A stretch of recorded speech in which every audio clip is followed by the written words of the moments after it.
Ok, pues antes que nada, una enorme disculpa a la audiencia que nos acompaña en esta sala, en esta última mesa del sábado 1 de julio del 2023 del 35º Coloquio Internacional Imaginación Crítica.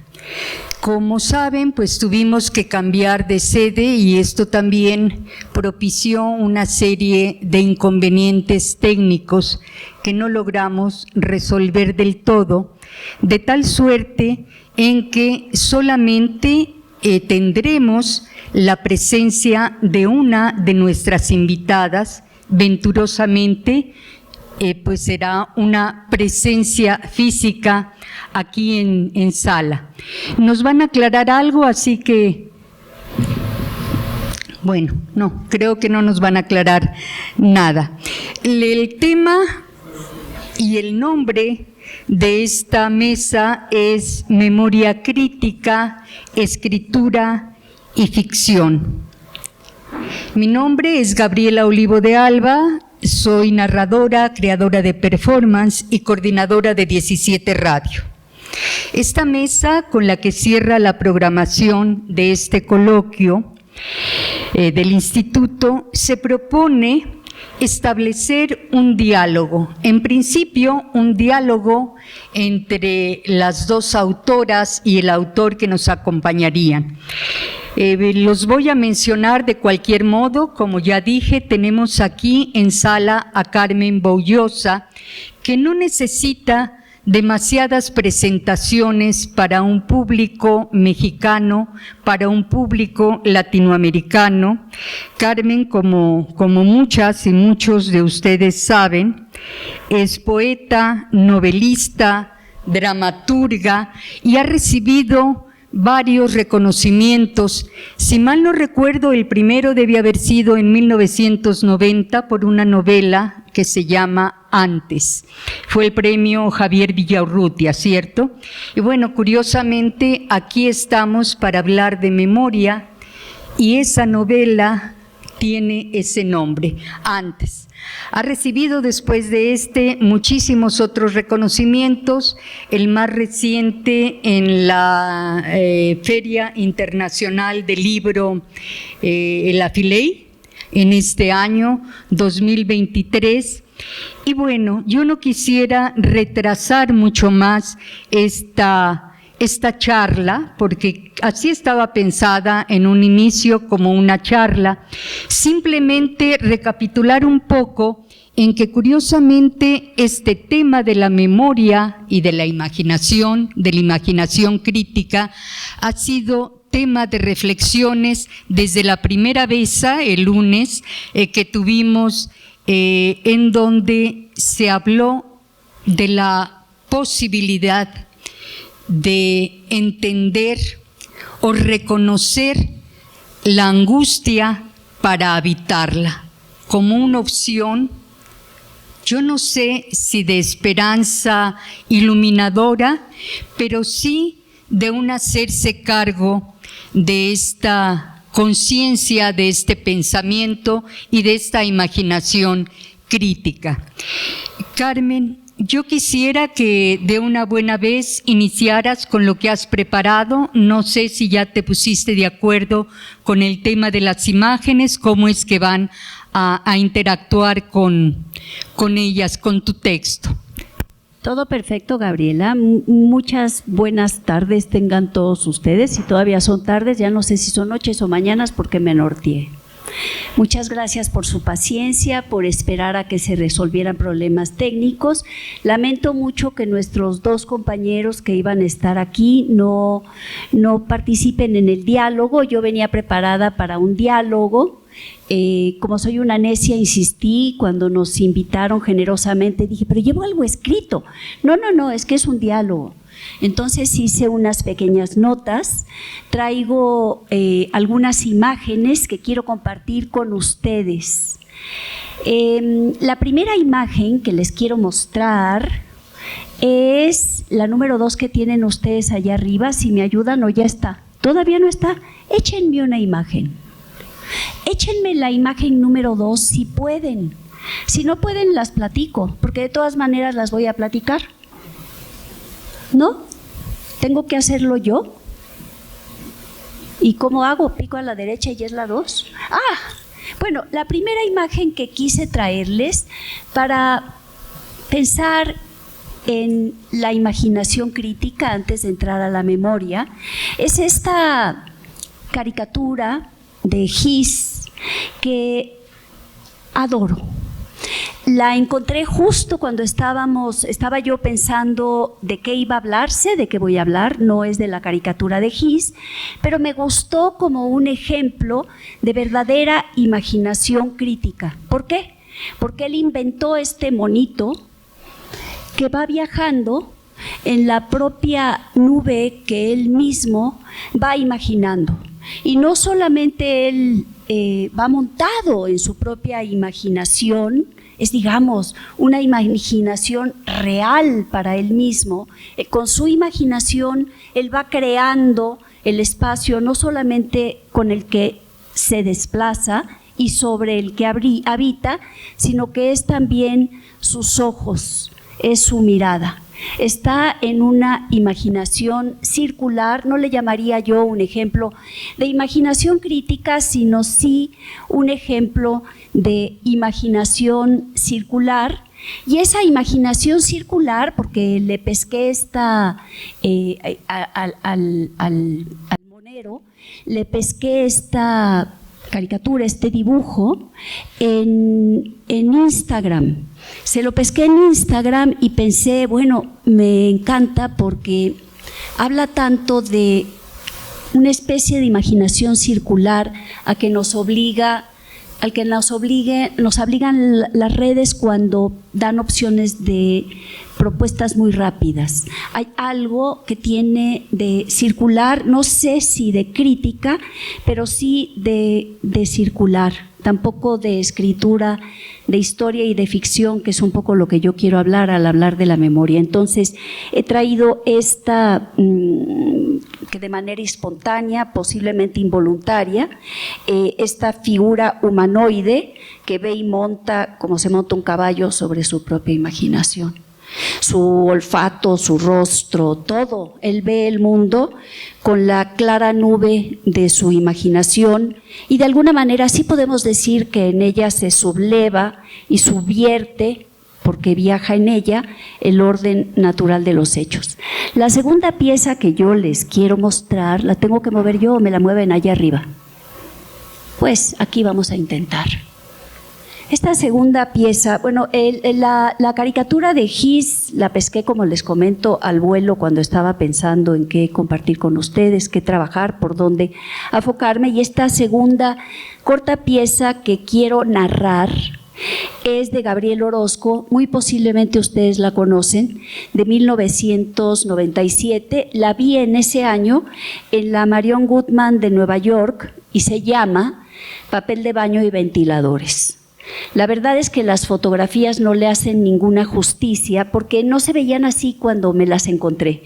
El papel parecía muy corto, parecía en desorden, ese papel del baño que bailaba, es un decir, porque lo veía uno desde abajo en la galería y no había nada chulo para verle a la distancia.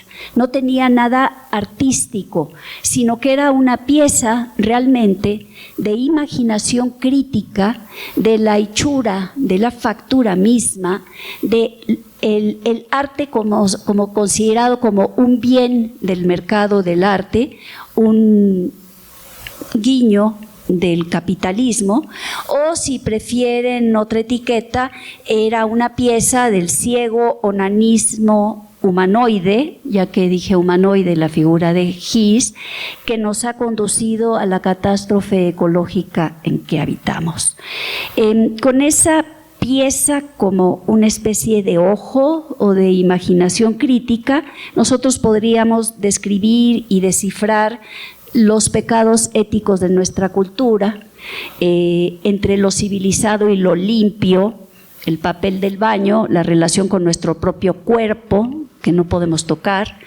Sé que tengo o tenía originalmente solo 15 minutos, así que me aventé lo más rápido posible para tratar de encontrarle el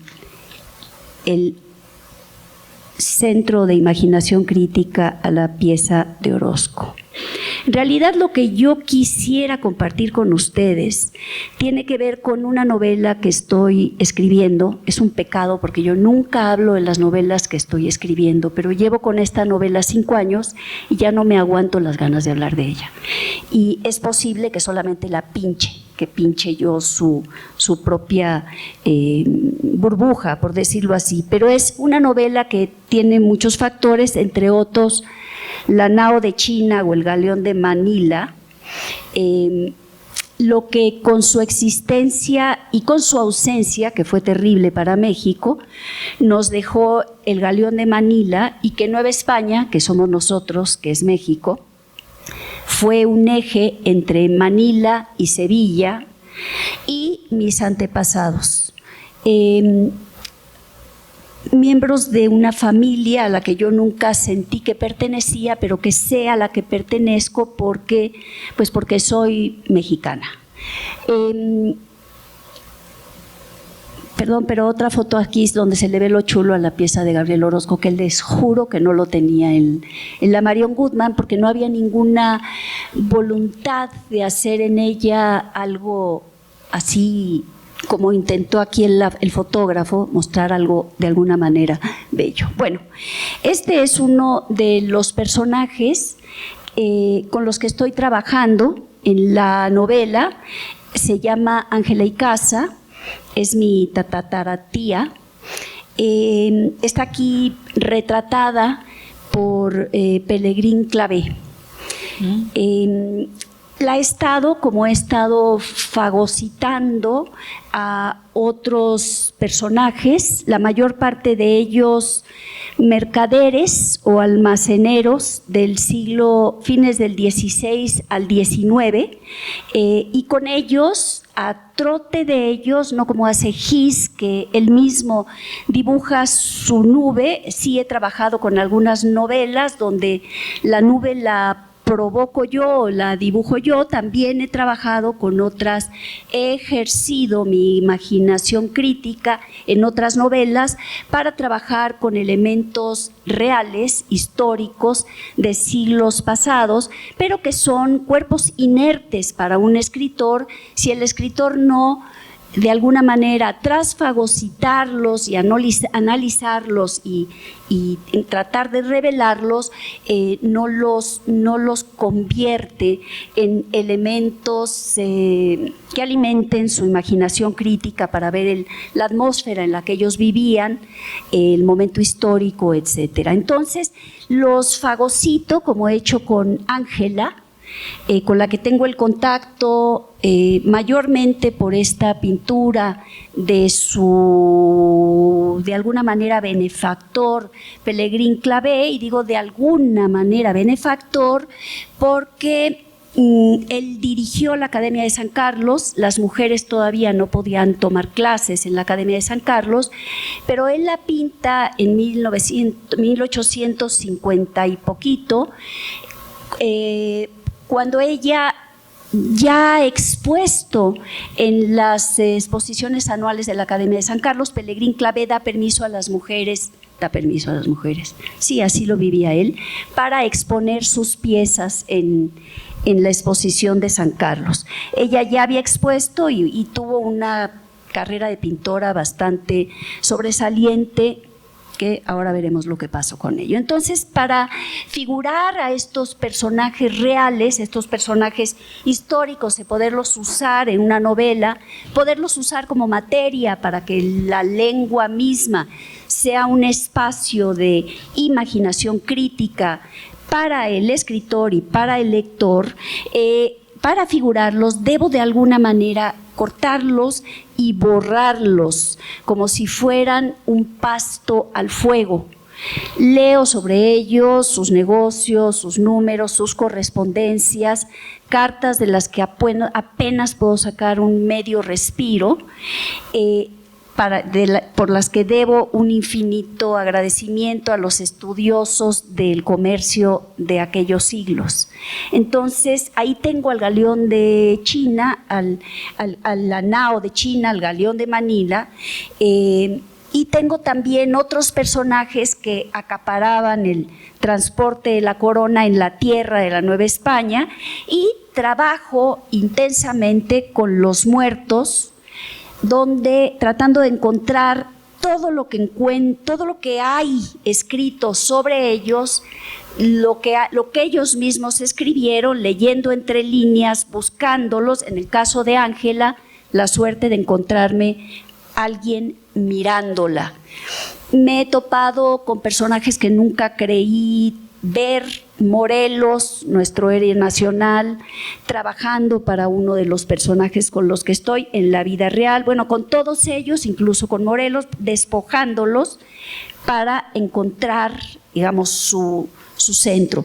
Y todo este proceso de encuentro o de figuración o de mi secreto de escritura para ese tipo de novelas,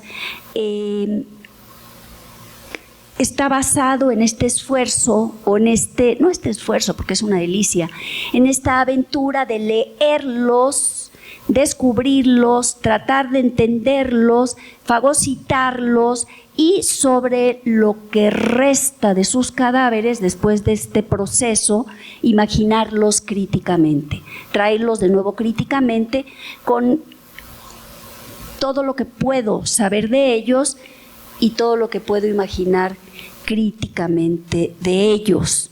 Estos que he mencionado, más el transportista, el primer Banco Civil de México, la ruidosa bancarrota, el contexto silencioso, la atmósfera, como decía, y hay evidentemente mucho más. En este caso, lo que yo quisiera, o lo que me reveló de la pintura, fueron sobre todo dos detalles, bueno, varios detalles.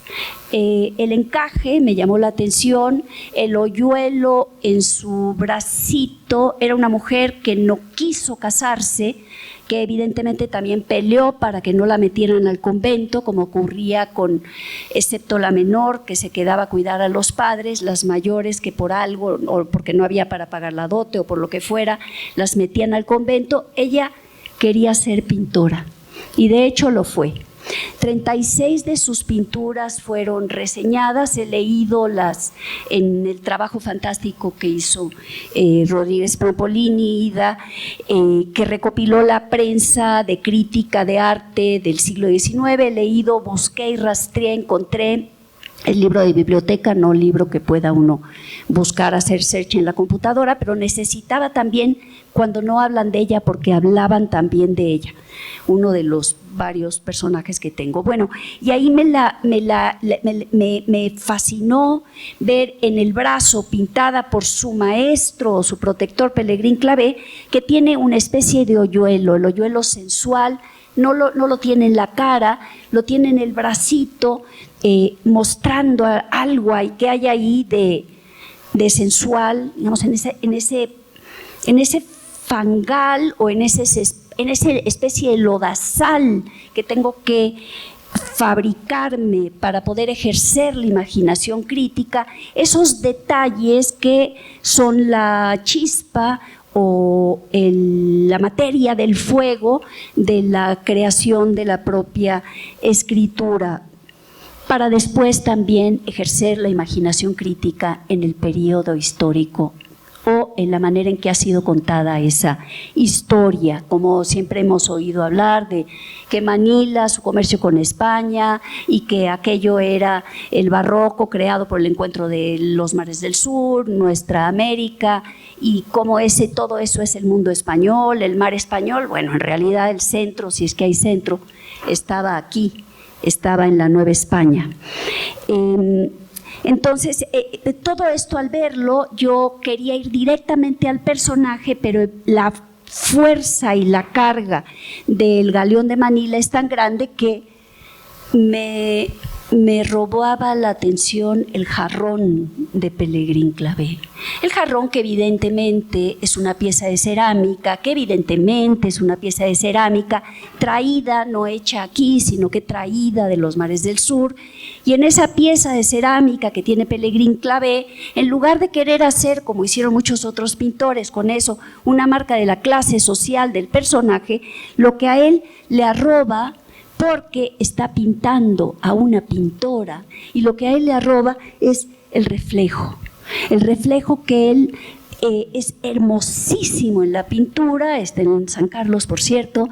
El reflejo es extraordinario porque va más allá del barroco, adelanta ya, anuncia un otro arte, hay una independencia en ese reflejo del jarrón que no responde ya directamente a una luz natural de la habitación, sino a la luz del trabajo de ellos dos como pintores. Ahí vi yo, por un lado tiene en el hoyuelo del bracito de Ángela, encuentra la belleza de una mujer que ha pasado su prime time, porque ya se acerca a los 50, ya no es una mujer joven, y la pinta aún hermosa y bueno, con ese coquetón hoyuelo en el brazo, pero lo que más lo llama a él la atención no es ya mostrar la clase social a la que ella pertenece, pues todavía de una familia muy adinerada, sino explorar en la luz, encontrar en la luz algo diferente, algo que para mí como escritora, yo sé que esto es casi imposible pues transmitírselos aquí, sobre todo porque no escribí estas páginas, porque cuando uno escribe unas páginas encuentra cómo transmitir lo que no tiene una lógica tan directa. Ahí yo encontraba la atmósfera que habitaba en sus mejores momentos mi personaje. Bueno, aquí lo amplié y entre la luz y la mala fotógrafa que soy yo de la pintura, parece que casi no se ve.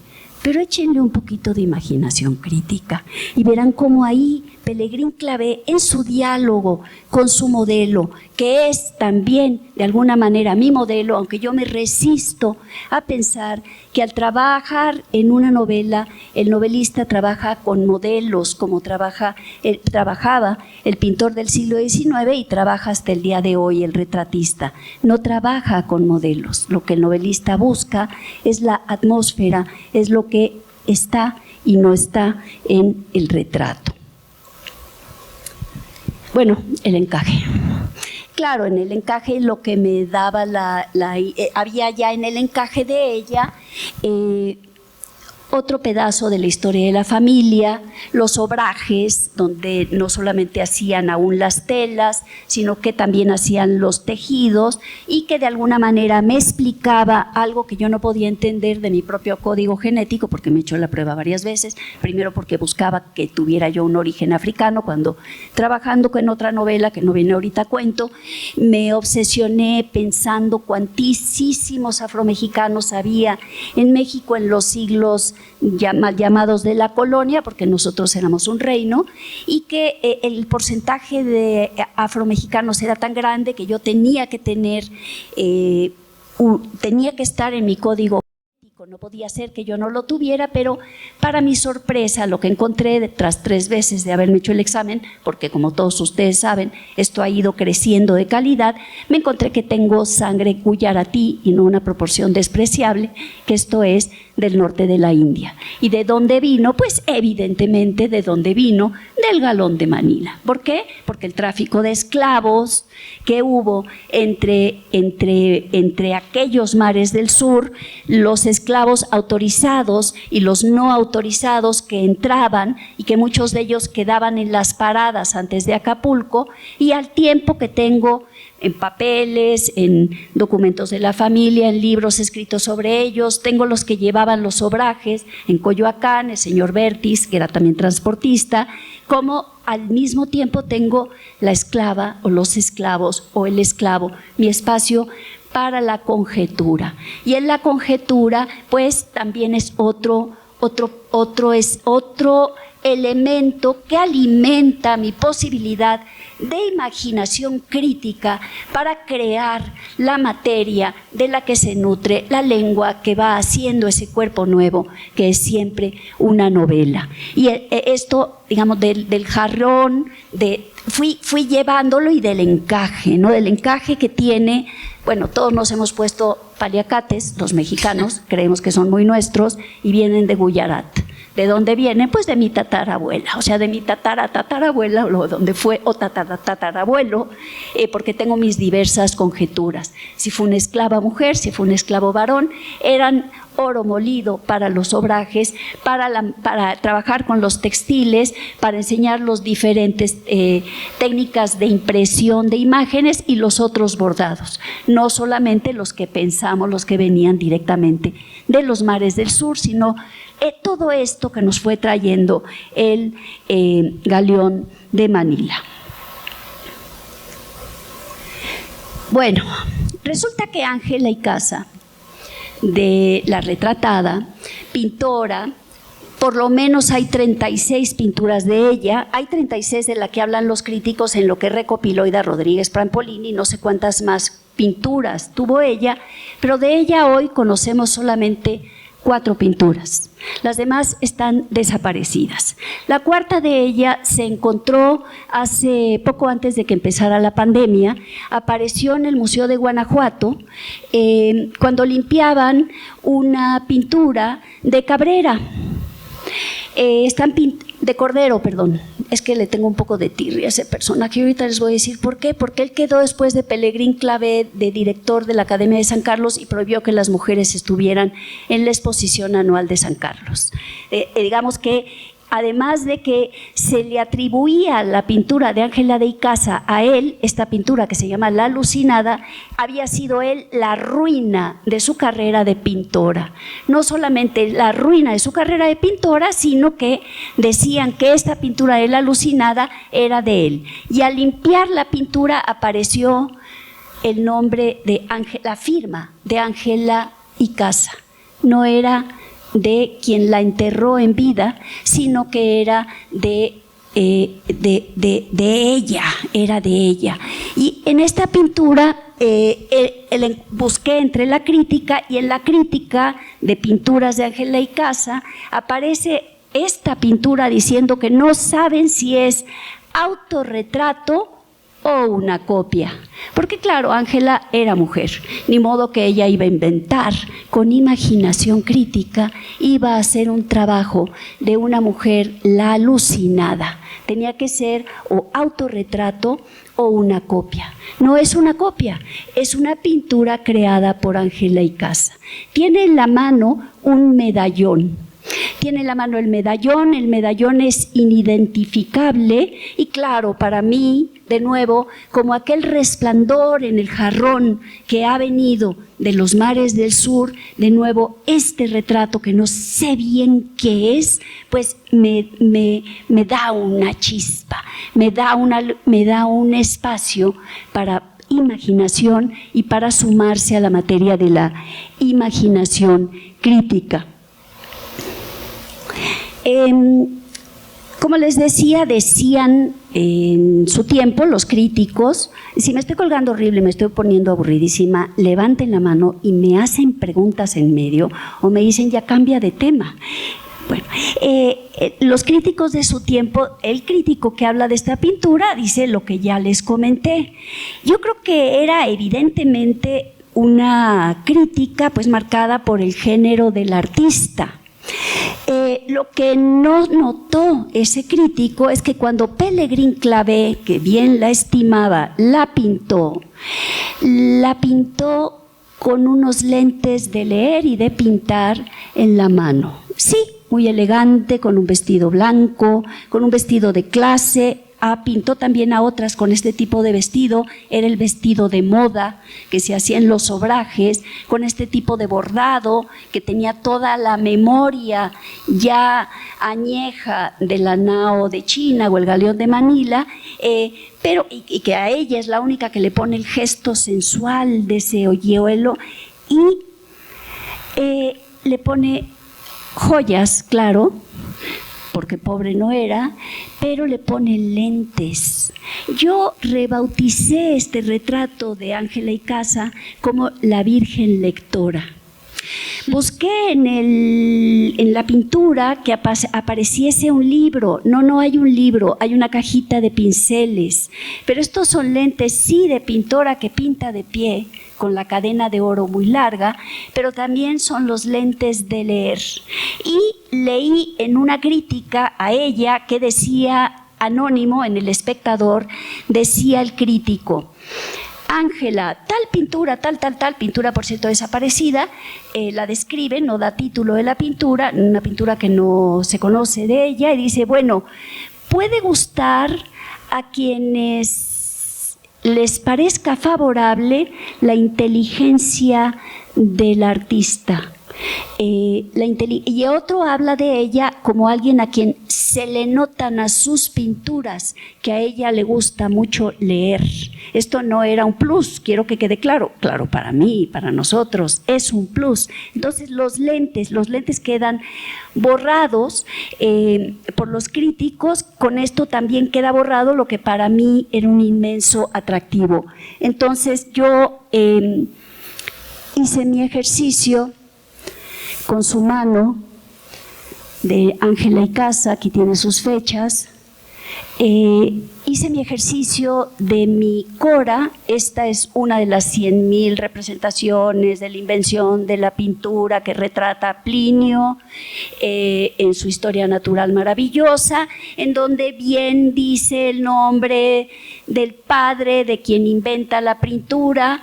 Quien inventa la pintura no tiene nombre porque ella no es la importante, el importante es el padre, que es Butades, que además de que Plinio deja sin nombre a la creadora de la pintura, de la primer pintura, la fábula de la creación de la pintura, le da crédito al padre porque el padre hace un medallón del amante, del hombre que ama a Cora, que está por irse porque se quiere ir, desea irse a lejanas tierras.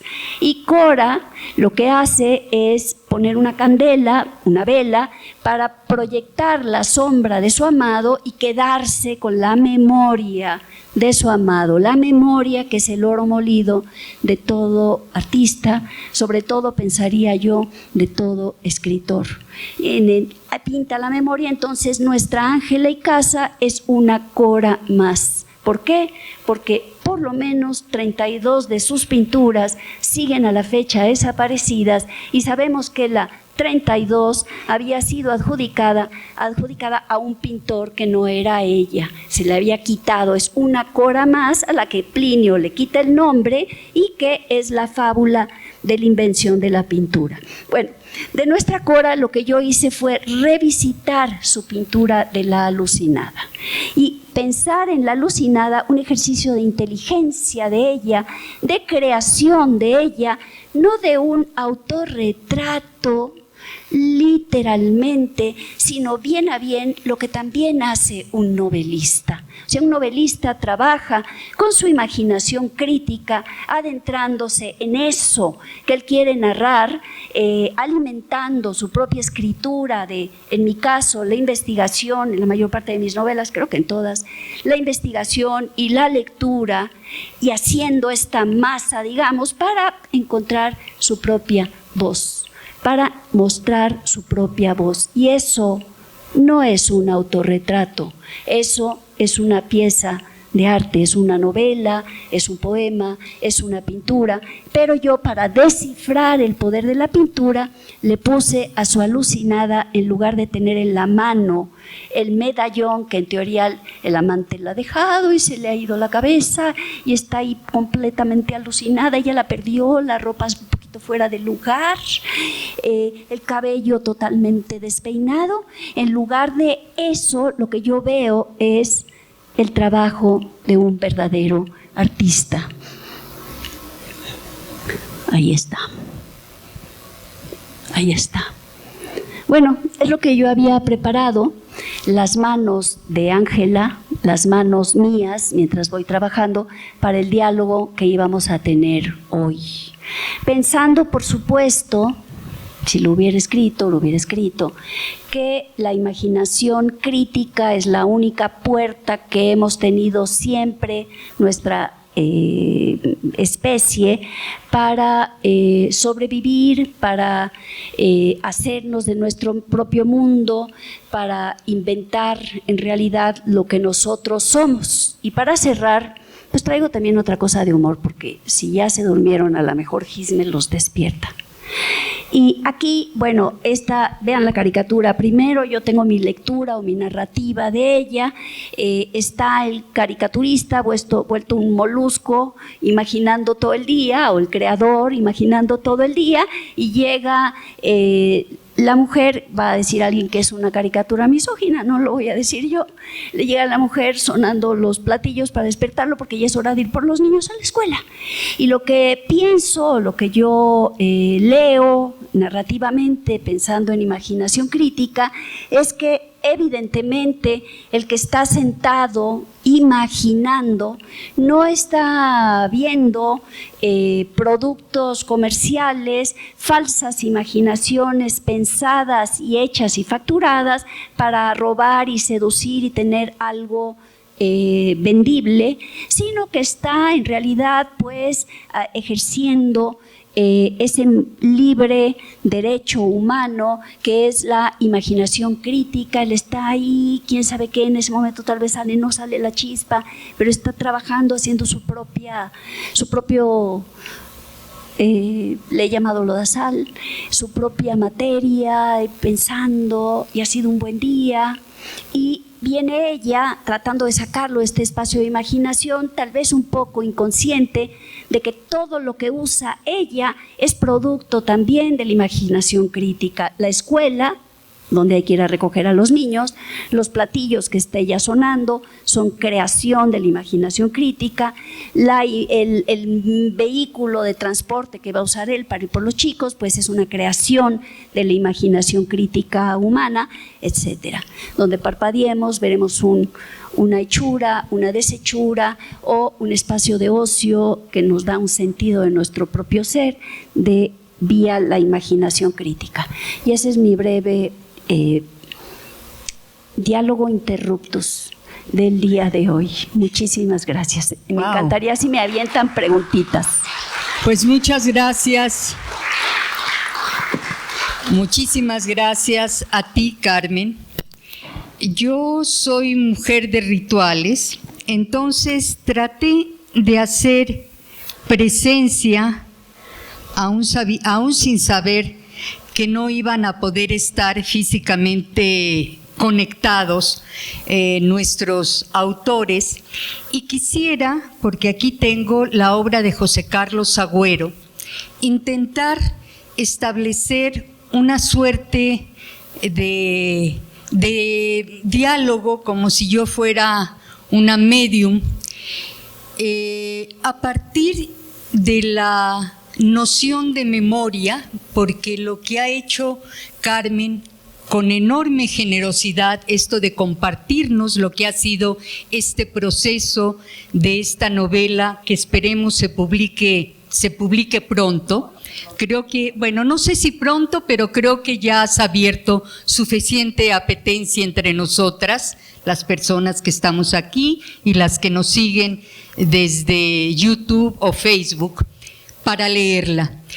Pensaba en cómo la memoria finalmente siempre es algo construido individualmente, pero también colectivamente, una suerte de cadáver exquisito que se concreta o puede concretarse en una obra como una novela, pero que de hecho trae consigo o arrastra otra serie de autores, algunos reconocidos si es que las fuentes son concretas, y otros pues totalmente anónimos, ¿no?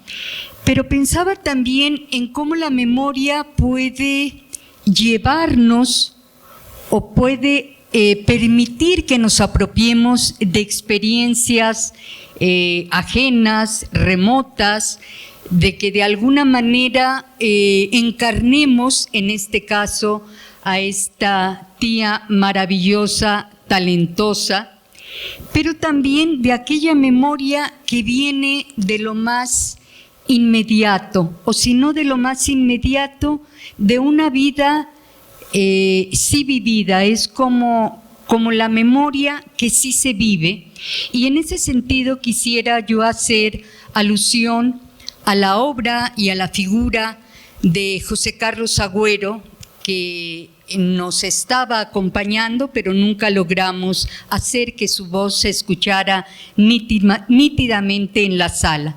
José Carlos Agüero es un historiador, un hombre de 45, 47 años, cuando mucho. Es novelista, es poeta y tiene también una escritura híbrida, ensayística, en donde recurre también mucho a la ilustración, ya sea a dibujos que él mismo hace. Con la primera imagen que presentaste de esta caricatura, recordé algunos dibujos muy esquemáticos que él hacía de restos, porque él concibe a su territorio nacional, al Perú, como una suerte de metrópoli de muertos. Él es hijo, activista en derechos humanos, él es hijo de dos militantes de Sendero Luminoso, tanto su madre, Silvia Solórzano, como su padre, José Manuel Agüero, militaron en Sendero Luminoso. Ambos fueron ejecutados extrajudicialmente en episodios distintos. El padre falleció en una cárcel, el Frontón se llamaba, una isla, y la madre en el extremo de esta costa de limeña, en Chorrillos, también en una playa, solamente que el padre fue ejecutado junto con varios otros senderistas detenidos y también con reos comunes en un episodio de levantamiento que ya había sido claudicado, pero igualmente fueron masacrados. José Carlos tiene una mirada bastante crítica hacia este quehacer militante de sus progenitores, y decidió escribir, después de un primer ensayo híbrido que se llamó Los Rendidos, otro libro que se llamó Persona, asumiendo que cualquiera persona no es que haya tenido o participado en acciones como las de su padre, de sus padres, de su madre y de su padre, no son monstruos, son personas, porque dotarlos de este carácter humano complejo también le permite a él cargarlos de una responsabilidad que, convirtiéndolos en monstruos, pues de algún modo evadirían, ¿no?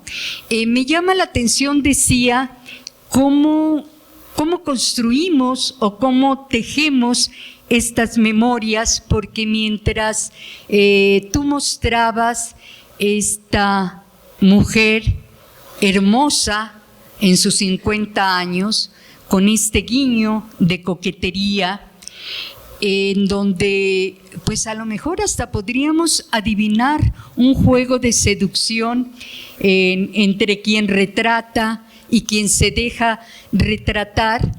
A mí lo que me venían también, porque pensaba yo ir estableciendo paralelismos con los autores y sus obras, lo que me venía a la mente son imágenes que se reproducen en este libro de Persona, y que es la imagen de una pareja joven, humilde, de clase media. El padre era sindicalista minero y la madre una mujer que deseó ser cantante, pero que fue limitada por expresiones machistas de un tío anarquista al que ella admiraba mucho. Entonces, cuando el tío supo que ella quería ir a cantar, parece que tenía una voz verdaderamente bella y le gustaba cantar boleros, le dijo: ah, no, lo que tú quieres es ser puta. O sea, una mujer con tus características y en una condición social como la que vivimos, tendría que elegir otra cosa. Y en efecto, eligió otra cosa. Ella también llegó a trabajar en una pequeña papelería en la Universidad Nacional Mayor de San Marcos, en donde pues vendían seguramente algunos libros que utilizaban los estudiantes, y también tipeaba tesis. Paralelamente a esto tenía una militancia política, obviamente captaba para su movimiento a personas, a estudiantes, a vecinos que pudieran contribuir a su causa. Mientras escuchaba hablar también de la Nao de China, pensaba en otra versión de esta herencia oriental en otros estratos y en otros territorios, como es el limeño y el peruano.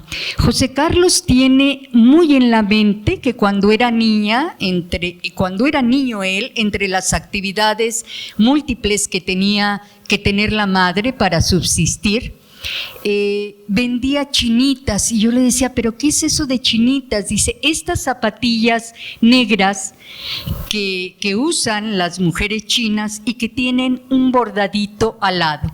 Y él soñaba en algún momento que algunas de esas zapatillas pudieran ser también de él, porque le parecían realmente hermosas, ¿no?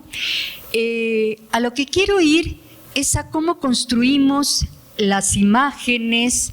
Esta imagen que yo les comentaba de sus padres es una imagen de un hombre y una mujer joven, ambos con camisa, no sé si él con una playera, ella también viste con pantalón, y traen en los brazos a un niño, no sé si es José Carlos o su hermano, en una suerte de camino. Ellos están en un camino que a la distancia y a la lectura podría pensar uno que era ese sendero que de algún modo pues tuvo, yo no sé si un signo trágico para ellos, porque ya a estas alturas calificar de si fue benéfico o no creo que es lo de menos, todavía con la incertidumbre y seguramente con la ilusión y con el ideal juvenil de que su militancia posibilitaría otras verdades, otras realidades.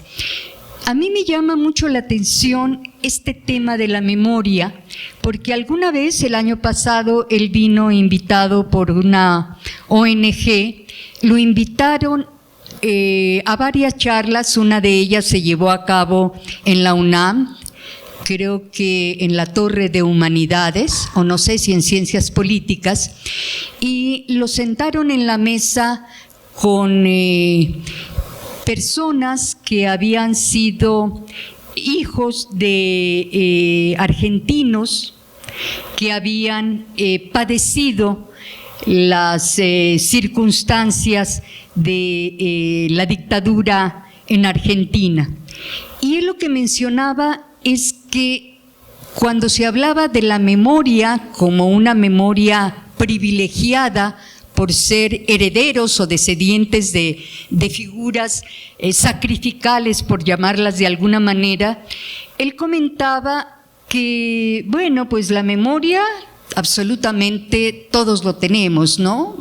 Todos tenemos recuerdos, todos reconstruimos el pasado familiar o el pasado vecinal o el pasado nacional, nos compramos o ponemos parches para sustituir aquellos huecos que van quedando de los recuerdos propios, porque no podemos, igual que en los sueños, reconstruir una totalidad verazmente. Pero lo que él decía es que lo importante, y ahí voy al tema de lo crítico o de la imaginación crítica, es qué se hace con esa memoria. Replicarla, traerla a colación nuevamente o cuestionarla. Y creo que en el caso de José Carlos, que aunque no esté presente, está presente con este libro que voy a obsequiar a quien lo desee, ya estuvo de alguna manera presente, referido en algunas mesas del coloquio que tuvimos en el mes de enero allá en Tlatelolco. Yo creo que casi estamos en el tiempo, sobre todo pensando en que iniciamos tardíamente esta mesa, de tal suerte que yo les voy a pedir que si quieren comentar, hacer alguna pregunta específica sobre esta extraordinaria exposición y generosa experiencia compartida por Carmen, pues lo hagamos ahora. Tienen ya ahí el micrófono a la mano, por quien quiera comentar. Hola. Bueno, para romper un poquito el hielo, muchísimas gracias, Carmen.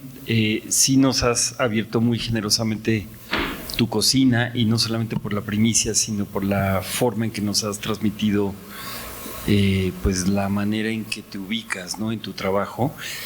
Me llamó la atención tu asunción inmediata del sintagma imaginación crítica, y tenía mucha curiosidad en preguntarte cuál sería para ti la diferencia entre la imaginación a secas y la imaginación crítica. Te agradezco mucho ese comentario. Yo creo que somos incapaces de percibir, que esa sería la otra línea. Somos incapaces de percibir sin imaginación. La imaginación, pues, esa imaginación que nos permite percibir, evidentemente es hija de nuestra cultura, de nuestra memoria, de la historia colectiva, etc. Y esa, digamos que es una imaginación, yo le llamaría la inmediata, no es pasiva, pero como ya está impresa en uno, aparentemente es una imaginación pasiva. Esa no es la imaginación pasiva. La imaginación pasiva es la que se satisface. Necesitamos como humanos, es una cosa muy peculiar porque como humanos necesitamos por una parte escuchar, contar historias, y por el otro lado necesitamos siempre algo que nos rompa de la posibilidad de una línea cotidiana idéntica a cada día. Por eso los cuentos, ¿no? Por eso siempre el estar alterando la línea normal de nuestra construcción colectiva del día, por decirlo así. Y imaginamos para salir de eso que nos resulta intolerable. Lo que nos resulta intolerable es que siga con cordura la línea sin que irrumpa algo. Para eso está la imaginación. Evidentemente esa primera imaginación sin la cual no podríamos percibir, pero está la otra imaginación que es la que por una parte le da sentido a cada acto cotidiano, ya un sentido personal, no solamente descifrar y decir, es que hay 1, 2, 3, 4, 5, 6 personas, sino decir, mira, él se parece es que aquel, y se me hace que aquel yo lo vi, y aquel otro, la imaginación con memoria, y la imaginación crítica de que diga, aquel que está hasta allá, ¿cómo me cae mal? No apunté a nadie, apunté a salir de emergencia. Eso sí me caería pésimo, que empezara a temblar y tuviéramos que salir corriendo por la emergencia. Pero eso lo puedo pensar porque estoy ejerciendo la imaginación, no crítica tampoco.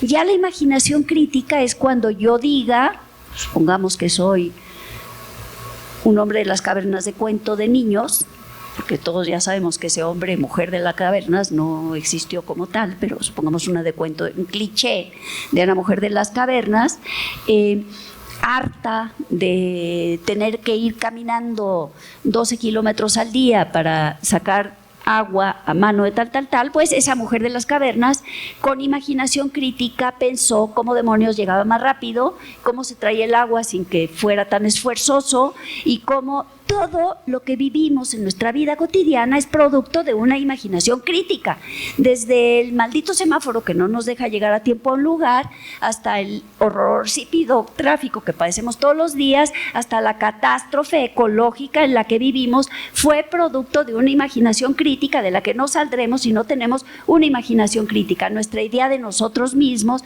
la construcción de lo que somos y la percepción de nuestro propio ser, que ya va más allá de la percepción inmediata de lo que sabemos que es color rojo o de lo que sabemos que es color verde, de lo que pensamos que es el día y que es la noche, que también son construcciones culturales porque podríamos medirlo diferente, la luz, la noche, el azul y el verde, como todos lo sabemos. Entonces yo pienso que hablar de la imaginación crítica me gusta particularmente porque pienso que es el territorio de acción de todo artista. Claro que también es el territorio de acción de todo científico que valga la pena y de cualquier historiador que quiera ser fiel a su oficio, que es poder ver la historia colectiva con imaginación crítica, porque si no, no tienen ninguna cordura ni ninguna posibilidad de adquirir una narrativa sensata y de arrebatarla de las manos del poder, que siempre quiere que creamos que la historia es otra cosa. ¿Por qué? Por conveniencia de sus propios intereses, porque la avidez del poder es enorme y la avidez del poder no es hija de la imaginación crítica, sino simple y llanamente, yo ahí sí ni siquiera usaría la palabra imaginación, sino la más plana palabra que es la fantasía. O sea, esa ambición desmedida del poder que vemos por tantos lados, pues es la fantasía de que tengo el poder y me los voy a comer a todos o les voy a hacer bien a todos. El poder, el gobierno sobre todos los demás, el poder ejercido contra todos, para bien, para mal o para regular, con la propia honestidad de quien tiene esa fantasía que no es imaginación. Pero no sé si contesté tu pregunta.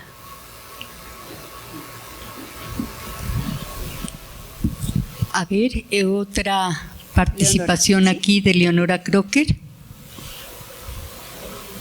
Yo te oía muy emocionada porque en el caso de tu escritura, que he leído con mucha pasión,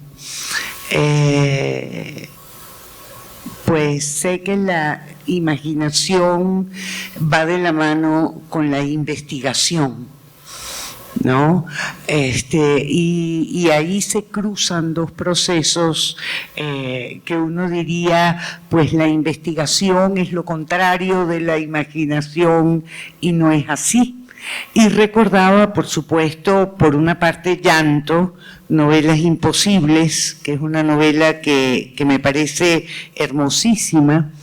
Y bueno, Llanto cuenta la historia de estas tres amigas que después de una noche de copas se topan con esta especie de Moctezuma llorón que nace de un eructo de la tierra. Es Moctezuma, no es especie. Sí, es Moctezuma que nace de un erupto de la tierra y que no para de llorar durante toda la novela mientras las tres amigas se preguntan qué hacer con él, ¿no? Es decir, qué hacer con este resto que retorna de alguna manera precisamente a través de esa especie de combinación entre la imaginación y la investigación y que construye una novela imposible, ¿no? Entonces lo imposible, lo impensable, como eso que produce la juntura entre imaginación e investigación, ¿no? Y creo que es apasionante eso, ¿no? Esa era la primera referencia que quería traer aquí, porque es una novela que para mí fue muy especial, ¿no? Y la segunda, un cuento, Así pensó el niño, ¿no? Donde el proceso es a la inversa, es este niño que borra el Quijote, y en la medida en que va borrando el Quijote va desapareciendo el mundo. Es decir, la imaginación como lo que produce mundos, pero también como lo que puede hacer que desaparezca el mundo, ¿no? Es decir, si borramos la imaginación, desaparece el mundo.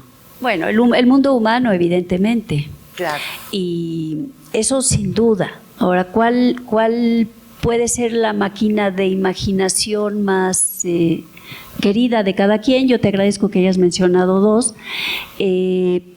Para mí, una máquina de imaginación que me fascina es la novela, porque es una máquina de imaginación crítica siempre. Y porque es además una imaginación crítica compartida. Lees una buena novela y tienes la máquina de imaginación de la autora o del autor, y es como una nave que tú puedes habitar y que además no impide que tu propia imaginación crítica todo esté en funcionamiento, exige esa máquina de imaginación. También lo permite el buen cine, es una máquina de imaginación que te permite imaginar, salir tocado de haber visto una película, salir tocado de haber leído una novela. Y evidentemente somos beneficiarios y víctimas de otro tipo de imaginaciones críticas cotidianas. Últimamente parece que somos más víctimas, porque la cosa está muy pelona en todos los sentidos de la palabra. Y bueno, víctimas de nosotros mismos, de la imaginación crítica colectiva que ha permitido la catástrofe ecológica que creo que no hemos alcanzado a digerir como comunidad, la dimensión tremenda que tiene. Y de la que solo podremos salir con imaginación crítica. El problema es que la imaginación es una hija bastarda de lo mejor nuestro, y es una hija que se vende muy a menudo al mejor postor, y al mejor postor imaginario, el que apueste con un peso imaginario que parezca más válido. Ya hablé del poder y lo saqué de la cuenta, pero la verdad lo debiera dejar ahí, o esa abstracción del dinero como un capital, o tantas y lo que seduce y impide que tengamos todos una vida mejor, tengamos una vida más igualitaria, tengamos no esta irracional uso de la energía y el agua y todo lo demás, pues lo que impide, siempre dice, no es que los intereses, y yo pienso, no, pues ¿cuál intereses? Todos están con su propia imaginación bastarda, que les satisface, bastarda y egoísta, porque la imaginación no es egoísta. También eso un poquito me perturba de la última caricatura de Gis, que me le quedé piense y piense. Ya vieron que soy su fan, soy fan de un montón de personas y artistas de todo tipo, varios. Me perturba porque él dice que él está como un molusco, y ese molusco pues me resulta muy adorable.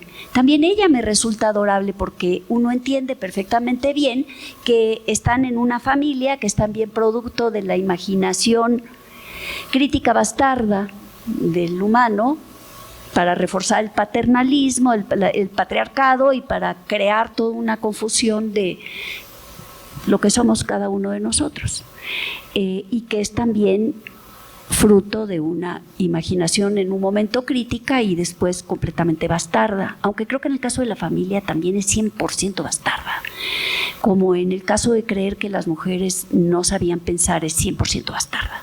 Y la legitimación de la esclavitud del mundo está ahí, en borrar la creación de Cora, 100% bastarda.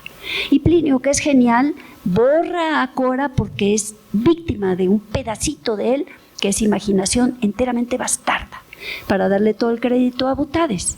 Entonces hay imaginaciones de muchos.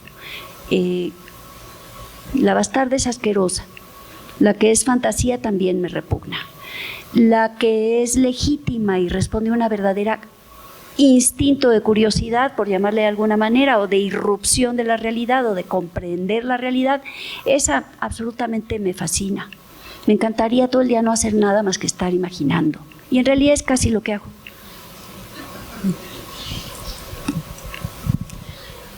¿Algún otro comentario, preguntas?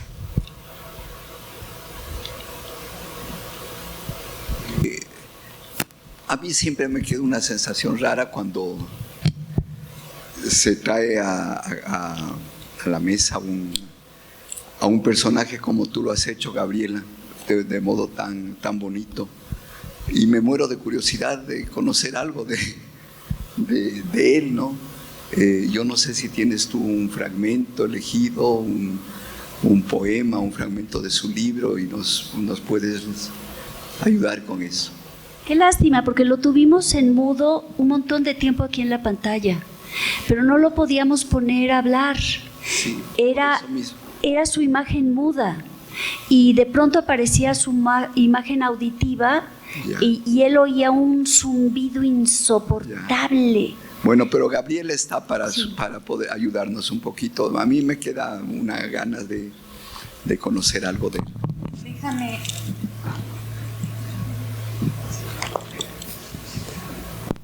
Creo que voy a leer mejor un fragmento de este libro que se llama Enemigo, porque bueno, José Carlos es una figura muy especial en el ámbito chileno. Para la gente radical de izquierda, exsenderistas o senderistas de alma, pues acaba siendo una suerte de traidor o de enemigo. Mientras que para los núcleos conservadores es un terruco, que es el término que se utiliza para referirse a los terroristas. Y este libro, Enemigo, que es un poema largo, fragmentado, lo escribió a propósito de la muerte de la madre. Este se llama Estirpe y dice: bajo una montaña de cuerpos y arena, mi padre mira al mar, mueve un dedo y es el dedo de otro. Cansado, cierra los ojos. El mar sigue allí, mirando. En sueños, una voz se dirige a mi padre: debes quedarte sin ese lado de la cara. El delito combate sobre un cuerpo hasta crear otro. Justo al final del sueño, mi padre quiere convertirse en mariposa, pero el olor a quemado sume su piel en otra metamorfosis.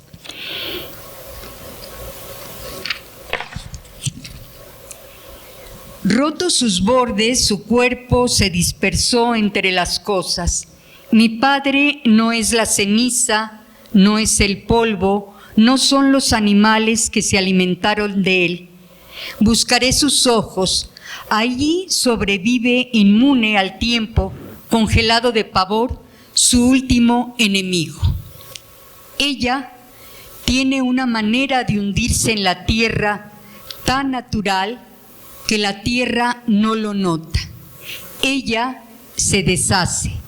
Ella ya no es ella, pero se está convirtiendo en su pasado, y en este pasado ninguna memoria es particular.